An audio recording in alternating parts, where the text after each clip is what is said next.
Hi, my name is Sean Patrick Grady, and this is my submission for 360's Peter Pan. So Mother was right.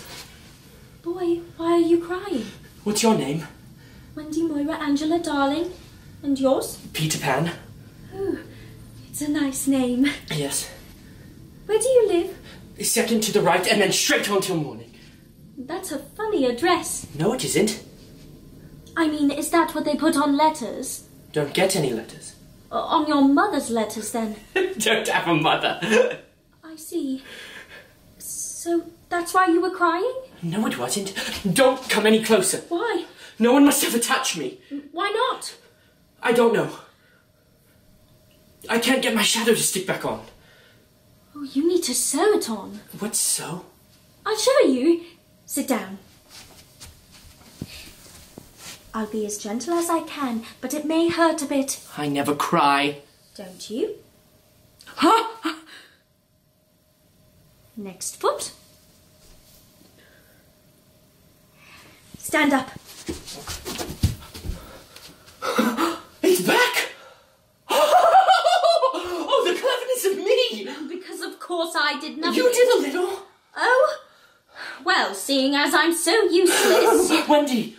Yes? I can't help celebrating when I'm pleased with myself. One girl is worth 20 boys. You think so? Yes!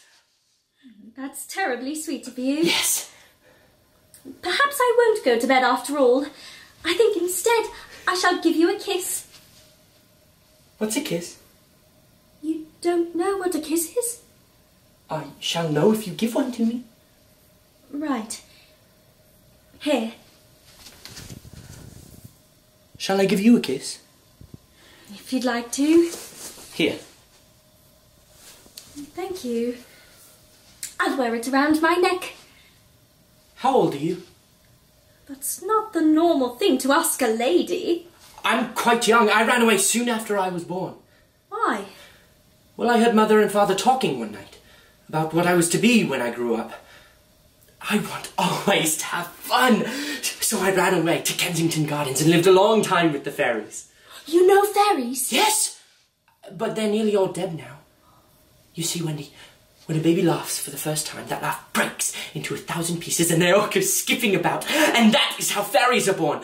So there ought to be a fairy for every girl and boy. Isn't there? No. Children know such a lot now. Soon they don't believe in fairies, and every time a child says, I don't believe, somewhere in the world one drops down dead. Don't say it! What? That you don't believe. I wasn't going to. Don't be silly. Of course I believe in fairies. I was just going to say, I don't believe I've ever met one. How still the night is. Nothing sounds alive. Now is the hour when children in their homes are abed, their lips bright browned with mummy's good-night chocolates, their tongues drowsily searching for belated crumbs housed insecurely on shining cheeks. Compare with them the children on this boat about to walk the plank. Split my infinitives, but 'tis my hour of triumph. I should be joyous, and yet a premonition of impending doom embraces me now like a closing umbrella, and some disky spirit compels me to make my dying speech, lest, when dying, there be no time for it. All mortals envy me. Yet, better perhaps for Hook to have had less ambition. Good form, that is the only thing that matters. Fame of fame, thou glittering bauble, what if the very... I am the only man whom all men feared, even Captain Flint feared. Yet, is it not good form to be so feared by any man? Yea, more disquieting, is it not bad form to even think of good form? That is where the canker gnaws. No little children love me. I am told that they play at Peter Pan, and that the strongest always chooses to be Peter. They'd rather be Tootles than Hook. They make the baby Hook the baby. And 'tis said they find Smee lovable. Not an hour agone, I'd seen him letting the youngest of them try on his spectacles. Pathetic Smee! The nonconformist pirate with a happy smile on his face because he thinks they fear him.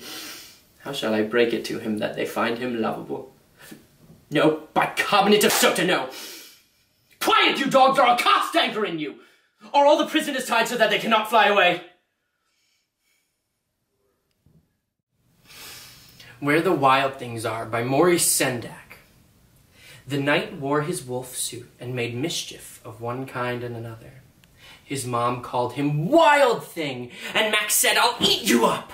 So he was sent to bed without eating anything. That very night, in Max's room, a forest grew and grew and grew until his ceiling hung with vines, and the walls became the world all around him, and an ocean tumbled by with a private boat just for Max. And he sailed off through the night, and in and out of weeks, and almost over a year, to where the Wild Things are. And when he came to the place where the Wild Things are, they roared their terrible roars, and gnashed their terrible teeth, and rolled their terrible eyes, and showed their terrible claws, till Max said, "Be still!" And tamed with the magic trick of staring into all their yellow eyes without blinking, they were frightened, and called him the most wild thing of all, and made him king of all the wild things. "And now," cried Max, "let the wild rumpus start!" "Now stop!" Max said, and sent the Wild Things off to bed without their supper. And Max, the king of all wild things, was lonely and wanted to be where someone loved him best of all. Then all around, from all across the world, he smelled good things to eat. So he gave up being king of where the Wild Things are.